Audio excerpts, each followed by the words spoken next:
Breaking tonight, the BBC has done it again. The Daily Telegraph is keeping up their excellent reporting, and they're saying that the corporation misrepresented comments made by the president.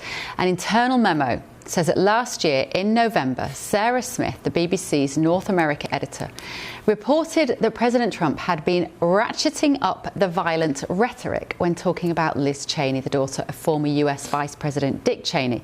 She also said in the latest spat, Donald Trump has been accused of being petty, vindictive, and a wannabe tyrant because he suggested that one of his political opponents should face guns, have them trained on her face. But have a listen to what he actually said. She's a radical war hawk.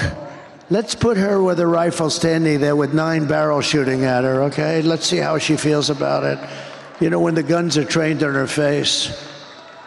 You know, they're all war hawks when they're sitting in Washington in a nice building saying, oh, gee, let's send 10,000 troops right into the mouth of the enemy. So just to remind you, he was accused of saying that she should face guns and have them trained on her face. With me now in the studio is, guess who?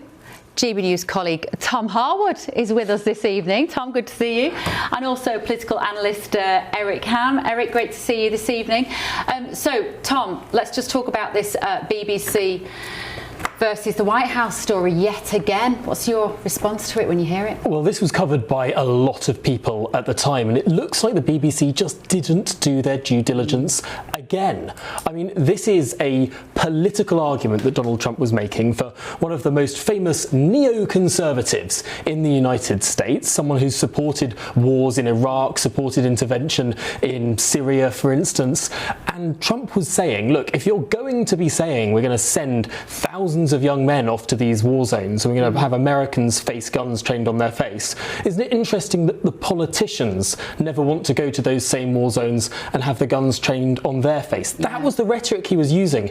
And yet someone reported this, and with no due diligence, with no critical thinking, you have reporter after reporter, even in organisations that purport to be balanced, not looking at the original source of the comments, just repeating, mindlessly parroting the same line. It's a real shoddy piece of journalism to do that. There's nothing more important than keeping your money and your identity safe online. And with so many VPN options available, choosing the right one can be pretty daunting. But this video's sponsor, ExpressVPN, is making the choice easier for GB News viewers. ExpressVPN is offering up to 75% off, plus 4 extra months free. That's top-level security from just £2.49 a month, and you're covered by their 30-day money-back guarantee. So just click the link in this video's description or scan the QR code now.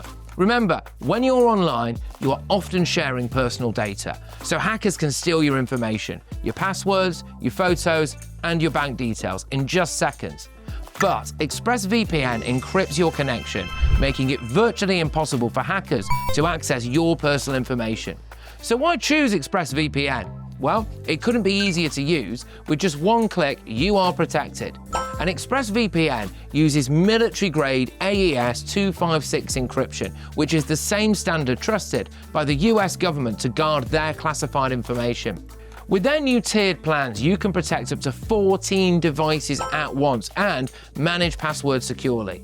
Live chat support is available 24/7, and it typically connects you in under a minute with a real person.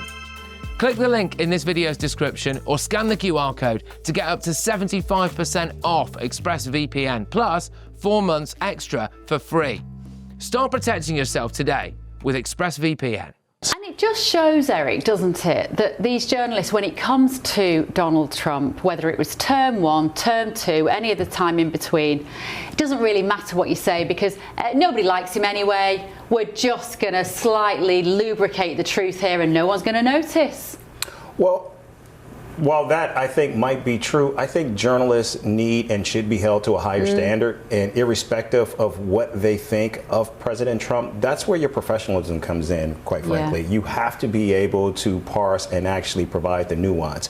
And also, it's more important, I think, for their own credibility, that no matter what he says, I think you have to report it verbatim, because, again, he's the president of the United States. And I think when we look at particularly this clip, what we're seeing here is this is a battle of neocons and hawks versus doves, in fact. And so I think it's a very salient argument and conversation. And quite frankly, if you look at the Republican Party right now and Donald Trump back in power, it shows clearly that he's a man that actually won that battle.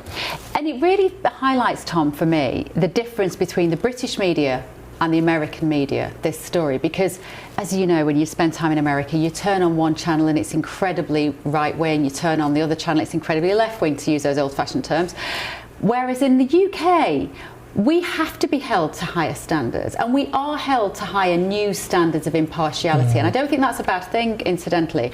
But I think that's why it's so shocking to me when these incidents are raised, that the BBC have got away with it for so long. Well, we wouldn't. There's a real blind spot that the BBC has here, because the media that they consume over here in the United States is not the same sort of impartial media that they would consume in the United Kingdom. They'll watch MSNBC, now called MS Now. They'll watch CNN and they'll think that's the gold standard. We can just repeat that verbatim.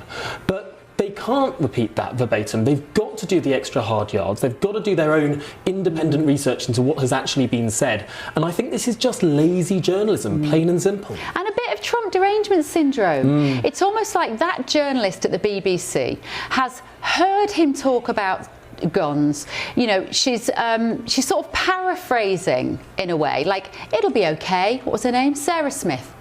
It'll be okay. We're paraphrasing about Donald Trump, and nobody ever really minds if we get it wrong about Donald Trump. And actually in the UK, they didn't really mind. They were able to get away with it repeatedly. But I mean, the irony is, this was sort of almost the opposite of what he was saying. He was making an anti-war comment, saying these politicians who want to send our sons off to war never want to go to face war themselves. And as Eric was saying, this is a really interesting thing. It's a complete shift that's happened in the Republican Party over the course of the last 20 years. It's gone from being massively hawkish as a party, massively interventionist, to being, if you want to be pejorative, isolationist, if you want to be perhaps kind of dovish in terms of its view on intervention. Yeah, and trying to be the president of peace.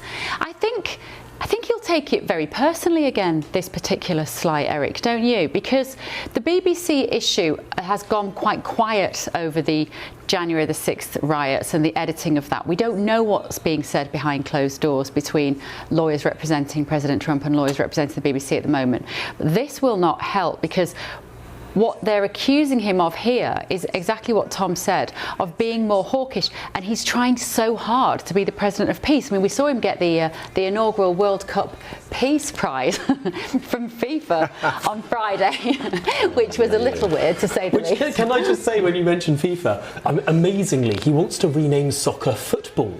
I mean, this is a cultural victory on behalf of the British. It's taken 250 years, but finally, we're having inches back in this country. Maybe that's the deal that was done. Maybe they said, all right, we'll give you a peace prize, but we'll call it football in America. You win. Watching the live pictures here of Donald Trump in Pennsylvania. He's there to talk about the economy. This is something that he feels very strongly about. He feels very strongly, I believe, from the White House about the negative press around the economy. He wants to get more positive messaging out there. Eric, should he? Can he? You know, I think this is a seismic shift for the president. Since winning the presidency, we just have not seen him out on the road speaking to his base, his followers like this. And we know Donald Trump feeds off of this. This energizes him, and I think this is something that the people inside the White House want to see more of from Donald Trump, actually engaging with his base. And given the fact that that the party right now is showing signs of cracks, the fact that Donald Trump is out there, maybe this will help bolster both his approval ratings, that of his party, and also put aside many of those complaints and arguments that now we're beginning to hear from. He was speaking a couple of weeks ago, and he was asked a question on affordability, this new buzzword in Washington, He hates DC. that word, apparently. He hates it, and he said that actually the economy is doing really well. Bad response. That's what Biden said when everyone was hurting in their pockets. Prices were going up. Biden would say, you know, we're growing really fast. Really out of touch. I think this is a massive shift that Trump has made just in the last 24, 48 hours. He now understands. He's clearly had a lot more advice on what to say when people say affordability is a big problem. What they're really talking about is inflation, which is ticking up a little bit in this country, up to perhaps 3%. That is not a good place for the prices to be rising. So he's now cottoned on to that as an issue.